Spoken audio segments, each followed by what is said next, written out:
여러분, 지금 미국 금융 시스템에서 벌어지고 있는 일은 단순한 뉴스가 아닙니다. 우리가 2019년에 목격했던 바로 그 위기, 그 구조적 취약성이 다시 고개를 들고 있습니다. 특히 준비금 부족, 레포 시장 이상 징후, 스테이블코인 법안까지 이 모든 퍼즐이 한 곳을 가리킵니다. 안녕하세요. 월치부입니다. 오늘 이야기는 아주 쉽고 명확하게 풀어갑니다. 미국 금융 시스템을 심시티 게임에 비유한 방식으로 초보자도 단번에 이해할 수 있게 설명드릴게요. 먼저 미국 경제를 하나의 도시라고 생각해 봅시다. 재무부는 도시를 설계하는 플레이어, 연준은 물을 공급하는 수도국, 은행은 물탱크입니다.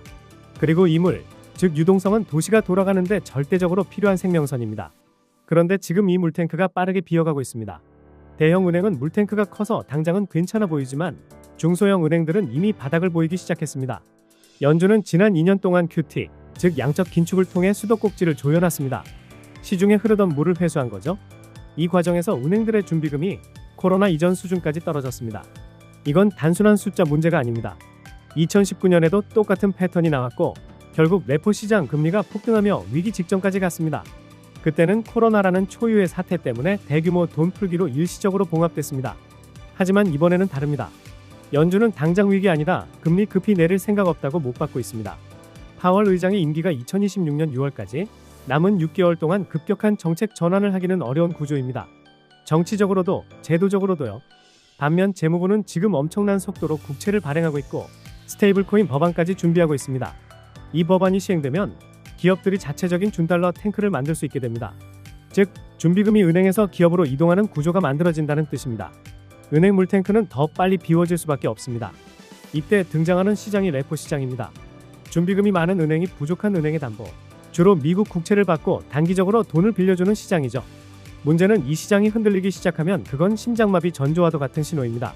그래서 연준은 비상대출 제도인 SRF를 마련해 24시간 동안 은행들에게 물을 공급하고 있습니다. 그런데 최근 SRF 신청 건수가 폭증했습니다. 이건 초보자도 바로 알아야 하는 중요한 신호입니다. 은행들이 정상적인 시장에서 유동성을 구하지 못하고 있다는 뜻이기 때문이죠. SRF는 위기를 잠시 덮어주는 진통제일 뿐입니다. 아픈 근본 원인은 그대로 남아있고 물탱크는 비워지고 있습니다.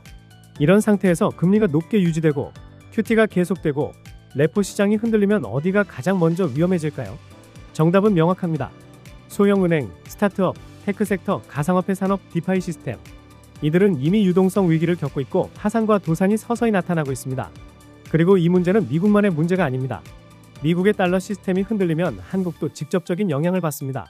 한국의 외환보유액 중 실제로 당장 쓸 수 있는 순수 외화 비중은 생각보다 매우 낮습니다. 즉, 글로벌 달러 유동성 위기가 오면 한국도 방어력이 크게 약해질 수 있다는 뜻입니다. 2026년까지가 중요한 이유는 단순히 숫자나 날짜 때문이 아닙니다. 파월 의장의 임기, QT 유지, 국채 공급 증가, 스테이블코인 등 새로운 달러 구조 등장, 은행 준비금 감소, 레포 시장 변동성 확대. 이 모든 변수가 한꺼번에 겹치는 시기가 바로 그때이기 때문입니다. 지금 우리는 위기가 폭발하기 직전인지 아니면 연준이 또다시 강력한 정책 전환으로 시간을 벌게 될지 그 갈림길에 서 있습니다. 하지만 하나는 분명합니다.